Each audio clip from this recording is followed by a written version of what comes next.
يا باشا بإذن الله. بص يا كابتن هنا يا كابتن. بإذن الله.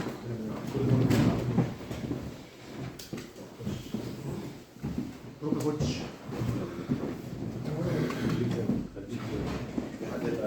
حضرتك اتفضل بس نقول على الماتش ولا كده؟ اتفضل. طيب بسم الله الرحمن الرحيم. برحب بحضراتكم. يمكن ماتش حضراتكم كلكم شفتوا الماتش، يمكن من اصعب الماتشات اللي عدت علينا. انا كنت متوقع كده يعني، لكن الحمد لله اهم حاجه بالنسبه لي زي ما قلت قبل كده الثلاثه بونت. يعني في الاول انا مش لاقي كلام يعني اشكر بيه جمهور نادي الزمالك، اللي هو يعني لو ما كانش موجود النهارده ممكن كانت النتيجه تتغير بشكل كبير.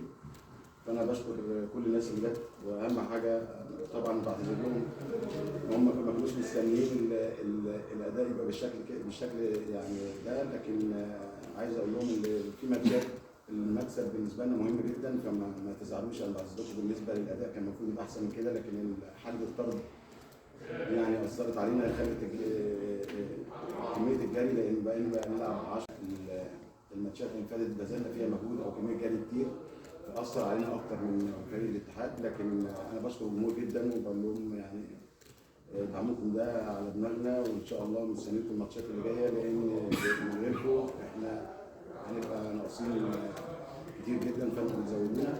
فبعتذر لكم مره ثانيه، لان الاداء بالنسبه لي انا ممكن يعني نحسن الاداء او نتكلم في ليه ما اتعملش احسن حاجه، لكن النتيجه ما اقدرش يعني اعمل فيها حاجه. فاهم حاجه بالنسبه لي الثلاثه بونت، وبعد كده نتكلم في ليه احنا كنا ما قدمناش احسن حاجه بالنسبه لنا النهارده. فانا بشكر الجميع جدا، والحمد لله على 3 بونت بالنسبه للماتش.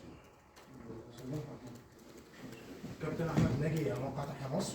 على عكس كل المباريات اللي فاتت الزمالك كان ليه الافضليه، النهارده الزمالك بيتراجع.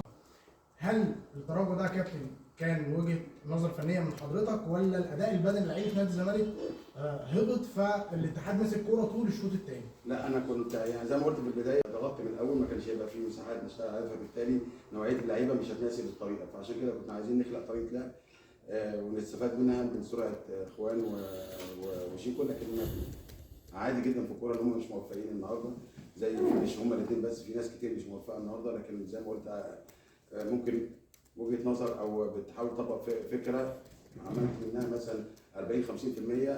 انا ده شيء مرضي بالنسبه لي. اهم حاجه زي ما قلت قبل كده ان احنا المكسب، وبعد كده الليفل بتاع المطلوب مني بالنسبه لطريقه اللعب ده ممكن نتكلم فيه فالحمد لله. مبروك يا كابتن، اداء مميز وحضرتك بتقدم كره ممتعه مع نادي الزمالك، ولكن نادي الزمالك بيضيع فرص كتير جدا. حتى لاحظنا المباراه اللي فاتت قدام بيراميدز الزمالك كان يقدر يفرق باهداف كتيره جدا، النهارده برضو الزمالك يقدر يفرق باهداف كتيره جدا، ولكن ضياع الفرص بيؤدي ان الزمالك بيفضل مضغوط لاوقات كبيره جدا حتى لنهايه المباراه. الزمالك الماتش اللي فات كان مضغوط، والماتش ده كان مضغوط لنهايه المباراه، فعدم انهاء الفرص بيحط الزمالك في ازمه، فده هيبقى حله ازاي؟ احنا بنشتغل على يعني على ازاي ننهي الهجمه، بس دي تبقى قدرات مهما انت بتشتغل عليها. انا ما عندناش وقت ان احنا نغير سيستم لاعب في شهر او شهرين، اللي هو بيبقى السيستم بتاعه كده. فلكن بنحتاج ان احنا نشتغل على طريقه الفينش بتاعته، فهي بتبقى قدرات من البدايه. ففي ناس بيبقى مثلا من فرصه يجيب جول، وفي ناس لعيبه لازم يجي لها 3 4 كور عشان يجيب جول. فهي بتبقى قدرات لعيبه، لكن احنا بنشتغل عليها وما عندناش حل هنشتغل عليها تاني وثالث ورابع لغايه ما النسبه تتحسن. ده اللي احنا ممكن نقدر نعمله، لكن في الاول وفي الاخر بتبقى قدرات لعيبه، فهنشتغل على انهاء الهجمه ان شاء الله. احمد باهي نمبر 1 نيوز. بنبارك لحضرتك اكيد يا كابتن معتمد على الفوز. هو نقطتين مش صعبه، يعني المره الماتش اللي فات كان محمد السيد جنبه، فهل ده ممكن يكون سبب؟ وهل ممكن نشوف احمد ربيع كمركز 6 اساسي، لان حضرتك استعنت بيه في الشوط الثاني كحل في الحته دي؟ النقطه الثانيه شيكو بانزا حضرتك ابتديت بيه الماتش النهارده زي ما نهيت لقاء بيراميدز، فهل نجاحه في المهمه اللي اداها في لقاء بيراميدز هو اللي خلى حضرتك تبتدي بيه النهارده؟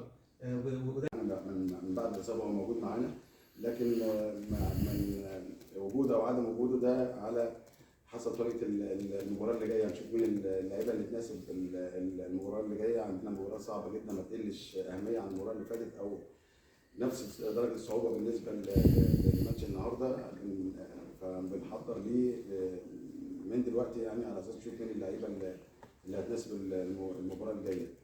الثاني دي عشان نسيب. شيكوبانزا. لا شيكوبانزا انا قدامي، وفي الاول انا بقى قدامي ارقام، فانا انا شايف ان شيكوبانزا بيأدي اللي بيطلب منه. حضراتكم شايفين يمكن سيستم لعبه اتغير الى حد ما، يعني هو كان على طول اول حاجه بيفكر فيها الجري، دلوقتي اول حاجه بيفكر فيها الباص.